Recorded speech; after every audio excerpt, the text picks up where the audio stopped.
တကဘာလုံးမှာကြောက်ရွံ့ခြင်းဆိုတာကိုမသိတဲ့သရဝါတစ်မျိုးရှိရဆိုရင်အဲ့ဒီသရဝါဟာဘယ်လိုသရဝါမျိုးဖြစ်မလဲအကောင်ကြီးကြီးအဆွဲကြီးကြီးတားရဲ့တလိဆန်ကြီးလားဒီသရဝါဟာတောပင်ချင်းသေးမဟုတ်သလိုအမဲလိုက်မှုဆိုကြားကြီးတစ်ကောင်လည်းမဟုတ်ပါဘူးဒီကောင်လေးရဲ့အမည်ကဟန်လီဘတ်ဂျာပဲဖြစ်ပါတယ်သူ့ရဲ့အရွယ်စားဟာတင်းငယ်ပေမဲ့သူ့ရဲ့စိတ်ဓာတ်နဲ့စားအားကတော့တကယ့်ကိုထင်ရှားကြော်ကြားပါတယ်သူတို့ဟာကမ္ဘာအန္တရာယ်အကြီးဆုံးသတ္တဝါတွေကိုပါစိန်ခေါ်နိုင်တဲ့အထိကြောက်လန့်ထိတ်လန့်မှုရှိတဲ့အကောင်ငယ်လေးတွေပဲဖြစ်ပါတယ်။ရီတယ်လို့ခေါ်တဲ့ဟန်လီဘတ်ဂျာများဟာ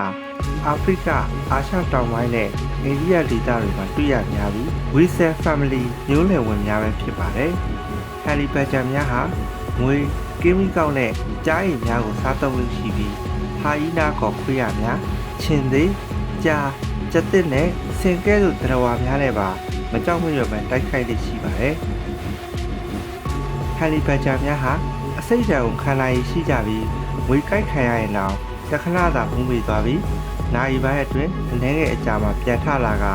ငွေကိုပြန်လည်တိုက်ခိုက်တတ်ကြပါတယ်။ Venom resistant body ရှိတဲ့အတွက်အစိတ်တော်တော်များများကိုခံနိုင်ရရှိပါတယ်။ကြီးစုသူမိတ်ဆွေများအတွက်စိတ်ဝင်စားဖွယ်ဘူတူတက်ဖြစ်ဖွယ်အကြောင်းအရာများတင်ဆက်ပေးသွားမှာမို့ The Free Hat Channel လေးကို Like and Subscribe လုပ်သွားပေးပါဦးခင်ဗျာ။ Honey Badger တွေဟာအစိတ်ဓာတ်ခံနိုင်ရုံသာမကသူတို့ရဲ့အရည်ပြားဟာထူပြီးရော့တိရော့ရဲဖြစ်နေတာကြောင့်ခြင်သိပ်ကိုက်ရတော့သူတို့ရဲ့အရည်ပြားကိုလွယ်လွယ်မဖောက်နိုင်ပါဘူး။အကိုက်ခံထားရတဲ့အချိန်မှာတော့သူတို့ရဲ့ကိုယ်လုံးကိုလှည့်ပြီးရန်သူကိုပြန်ကိုက်နိုင်ပါတယ်။ဒီအပြင်သူတို့ရဲ့လက်သေးတွေဟာတလက်မကွဲခန့်အရှိရှိပြီးတန်မာတဲ့အတွက်ရန်သူနဲ့တိုက်ခိုက်ရမှာမကပဲတစ်ပင်တက်တဲ့ခါတွေမှာလည်းသူတို့ရဲ့လက်သေးတွေကိုအသုံးပြုလို့ရှိပါတယ်။ Honey Badger ဆိုတဲ့နာမည်အတိုင်းသူတို့ဟာပြားရည်ကိုကြိုက်နှစ်သက်တဲ့သတ္တဝါတွေဖြစ်ပြီးပြားအကောင်ပေါင်းမြောက်များစွာကဝိုင်းကိုက်ရင်တော့မနာမကျင်ပဲပြားအောင်ကိုခွဲပြီးပြားရည်နဲ့ပြားသက်ကောင်စားတောက်ကြပါတယ်။အာဖရိကနိုင်ငံတွေမှာ Honey Badger ကို Nature Gangster လို့ခေါ်လို့ရှိပြီးအကောင်သေးပြီမဲ့သူ့ထက်အဆပေါင်းများစွာကြီးတဲ့တားရဲတိရစ္ဆာန်တွေကိုပါရင်ဆိုင်နိုင်တဲ့အကောင်ငယ်တွေပဲဖြစ်ပါတယ်။ဒီလိုရင်ဆိုင်တဲ့အခါမျိုးမှာ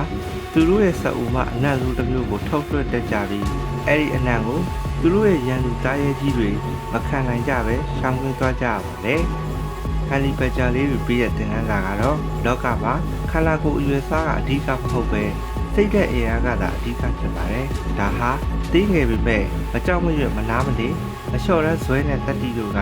ဘယ်ရာမဆိုရင်ဆိုင်နိုင်ကြောင်းHoney Badger တွေကတင်ပြပေးနေတဲ့သင်ခန်းစာပဲဖြစ်ပါကြောင်းတင်ပြလိုက်ရပါတယ်။